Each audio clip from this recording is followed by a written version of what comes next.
भगवते वासुदेवाय नमः। तो हम गीता डेक को कंटिन्यू करते हैं और जो आज का हमारा कार्ड है सेक्रीफाइस है, that is from chapter 3 and it is verse 9। ठीक है, तो हम पढ़ लेते हैं पहले क्या बोल रहा है। Any action that is not performed as a sacrifice to God is a source of bondage to this material world. Therefore, carry out your prescribed duties as a sacrifice, remaining unattached to the results. ठीक है, इससे क्या मतलब है? इसका मतलब है कि ये कर्म योग की बात कर रहा है यहाँ पे। ठीक है, ये चैप्टर या ये जो श्लोक बात कर रहा है वो किसकी बात करता है? कर्म योग की बात करता है।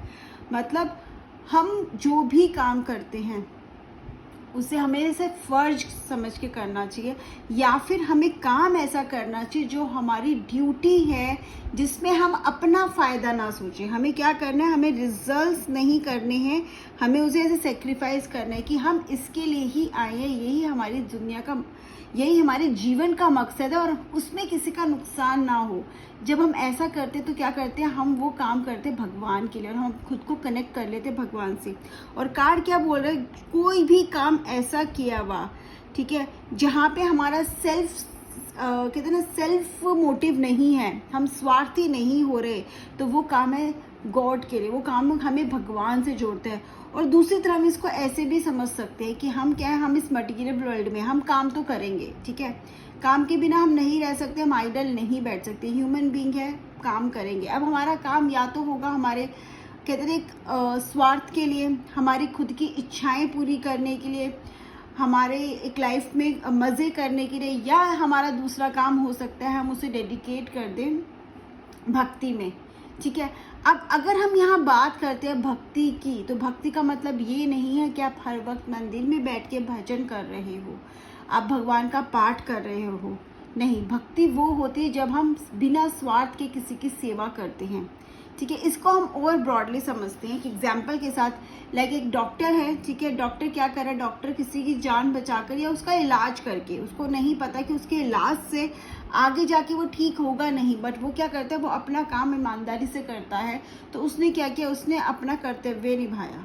तो जब वो अपना कर्तव्य निभा रहा है बिना किसी इस भावना के साथ नहीं कि ये अच्छा हो जाएगा तो चलो मेरा बहुत काम अच्छा हो जाएगा, मेरी तरक्की हो जाएगी, नहीं, उसने इसलिए किया क्योंकि उसको पता है कि उस टाइम पे उस पर्सन को उसकी ज़रूरत थी और अगर वो करेगा तो उससे उसका फ़ायदा हो सकता है, वो बच सकता है।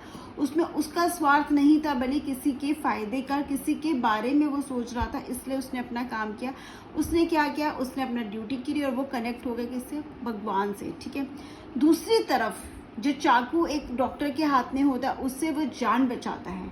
वहीं पर यही चाकू किसी रोबर के हाथ में आ जाए, किसी ऐसे इंसान के हाथ में आ जाए जो अपने स्वार्थ के लिए काम करता है, तो वो क्या करेगा? वो किसी का मर्डर करेगा, वो किसी के ऊपर कहते ना हमला कर सकते हैं, किसी को नुकसान पहुंचा सकता है। तो चाकू तो वही है, और ना ही चाकू अपनी मर्जी से कोई अच्छा काम या बुरा काम कर सकता है। ये तो डिपेंड करता है कि उस चाकू को किसने किस तरह से प्रयोग किया, किस तरह से यूज़ किया। सिमिलरली हमारी लाइफ भी बिल्कुल वैसे ही है। हमारी लाइफ में हम आए हैं, हम सब लोग रहेंगे, जिएंगे, खाएंगे, पिएंगे और चले जाएंगे, लेकिन ना हम कुछ लेकर आए थे और ना ही हम कुछ लेकर जाएंगे। इसके साथ भी मैं आपको एक स्टोरी बनाती हूँ, ठीक है, जो हम लेकर आए थे। एक राजा था, किस तरह से people can sacrifice towards God. तो एक राजा था, उसने क्या किया? उसने एक बारिश नहीं हो रही थी बहुत टाइम से, तो उसने क्या किया? उसने बहुत टैक्स कलेक्ट करा और एक यज्ञ करवाया ताकि वरुण देव को खुश करके वो बारिश कर सके।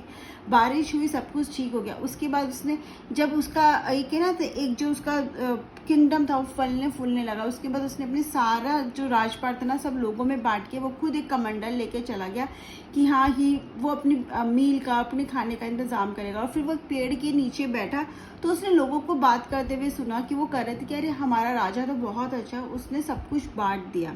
जब उसने सुना तो उसको कुछ अच्छा नहीं लगा। उसने खड़े होके पूछा कि तुम ऐसी बात क्यों बात कर रहे हो? तो कहते क्यों, तुम्हें नहीं पता कि हमारा राजा कितना दयालु है, कितना अच्छा है, वो अपना पूरा राजपाट ही दे के चला गया अपने निवासियों को। तो उसने बोला कि तुम ऐसी बात आगे से मत करना। कहते तुम कैसे इंसान हो? एक राजा जिसने अपना सब कुछ दे दिया और हम उसकी तारीफ भी ना करें, उसके बारे में बात भी ना करें, उसको अच्छा भी नहीं बोले।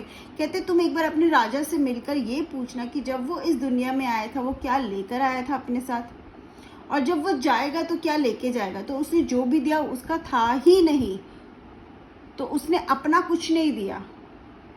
तो यही हमें सिखाता है, ठीक है। इस कहानी से हमें क्या समझना है, हम एक कलयुग में रहते हैं, ठीक है। तो ऐसा तो है नहीं कि हम अपने बारे में ना सोचें या हम मटेरियल वर्ल्ड के बारे में ना सोचें, लेकिन जब भी हम किसी की सेवा कर सकें, जब भी हमारे सामने कोई ऐसा हो जिसको हमारी ज़रूरत है, और अगर हम उसका काम सिर्फ इसलिए नहीं कर रहे क्योंकि उसमें हमारा स्वार्थ पूरा नहीं हो रहा, हमारा कुछ भला नहीं हो रहा, तो कहीं ना कहीं हम अपना जो काम कर रहे हैं ना, उसमें भी हम शायद उतना मतलब कितना, जिसे बोलते हैं, आगे ना बढ़ पाए। क्यों? क्योंकि हमने उसकी मदद नहीं की जिसको मदद की ज़रूरत थी।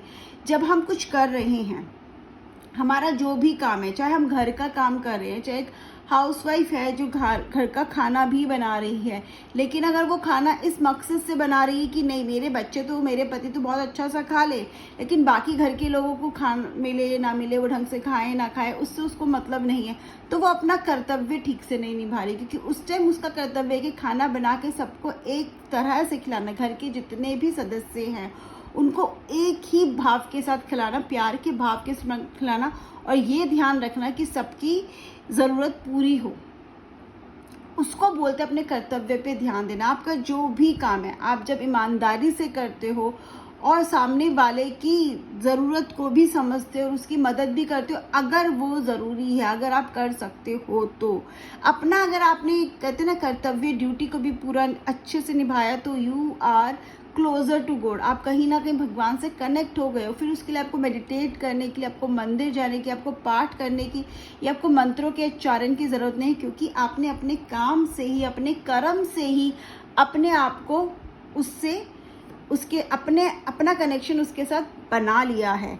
तो यही कार्ड हमें बताते हैं सेक्रीफाइस ही इसलिए इसका नाम है कि जब तक हम सेक्रीफाइस करना सीखेंगे, सेक्रीफाइस किस चीज़ का करना है, हमें सेक्रीफाइस करना है अटैचमेंट का, रिजल्ट्स का, फोकस किस पे करना है, अपने काम पर। जब हम ये चीज़ समझ जाते हैं, ये चीज़ सीख लेते हैं और लाइफ का एक्चुअल में मतलब समझ जाते हैं, तो कहीं ना कहीं हम वो काम करते हैं, हम कहीं ना कहीं इस लाइफ का मतलब समझ जाते हैं। और जब हम लाइफ का मतलब समझ जाते हैं, कहीं ना कहीं भगवान को पा ही लेते हैं।